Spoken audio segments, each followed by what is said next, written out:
अक्सर लोग अपने आसपास की स्थितियों से असंतुष्ट होते हैं।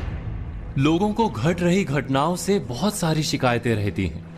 जिसे देखो वही कहता मिल जाएगा कि ना जाने ये सब क्या हो रहा है। किसी का भी इस तरह व्यथित होकर प्रतिक्रिया देना और कुछ नहीं, उसके नजरिए यानी दृष्टि के कारण है। यानी समस्या दृश्य में जितनी नहीं उससे अधिक दृष्टि की है। वास्तव में ये हम पर निर्भर करता है कि हम अपने समय और समाज की स्थिति को किस तरह से देखते हैं। हमारा नजरिया ही हमारे लिए संसार को देखने और समझने का एकमात्र उपाय होता है। कोई भी घटना हमें उतनी ही प्रिय और अप्रिय लगती है जितनी कि हमारी दृष्टि उसे हमें समझाती है। आपने कभी आकाश में उड़ते बादलों में बनने वाली आकृतियों को देखा है? उनमें जो भी आकृतियां बनती हैं उसे हम अपने नजरिए से ही परिभाषित कर पाते हैं।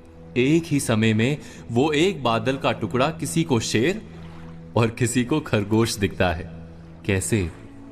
ये केवल नजरिए के कारण है। दृष्टि के इस मर्म को हम एक कहानी के द्वारा समझने की कोशिश करते हैं। किसी आश्रम में एक गुरुजी अपने दो प्रिय शिष्यों के साथ रहते थे। एक दिन गुरुजी ने अपने दोनों शिष्यों से पूछा कि ये संसार कैसा है, अपने दृष्टिकोण से बताओ। पहला शिष्य बोला, ये दुनिया बहुत बुरी है। जितनी देर की रात होती है उतनी ही देर का दिन। कैसा संसार है, उजले दिन के पीछे काली अंधेरी रात आती ही रहती है। अंधेरी रात को नष्ट करके केवल दिन दिन ही रहना चाहिए, बस केवल उजाला रहे। पहले शिष्य के बाद दूसरे शिष्य ने संसार को लेकर अपना नजरिया गुरुजी के सामने रखा। हर काली रात के बाद एक महाप्रकाशित दिन आरंभ होता है गुरुजी।